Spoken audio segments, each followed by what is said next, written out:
Presentamos un proxecto de memoria onde o hórreo galego é o custodio das nosas historias, un elemento moi característico do patrimonio material galego, que almacenará o noso patrimonio inmaterial.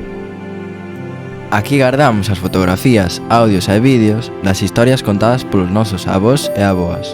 Este hórreo asegura que estas preciosas lembranzas sexan conservadas con seguridade, garantindo que non se deterioren nin se podrezan no tempo. Tal é como a súa estrutura protexe a colleita, conserva os alimentos, axuda no seu curado e secado.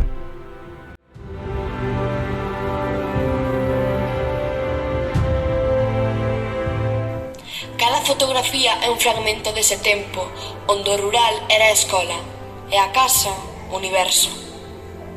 Os encontros familiares, as festas, os paseos ou a romaría guardaban a esencia dunha comunidade que vivía unida, compartindo o pouco e celebrando o moito.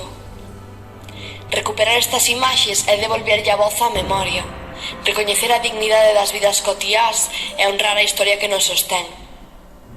Porque na Costa da Morte a familia non era só sangue, era terra, era mar e era futuro.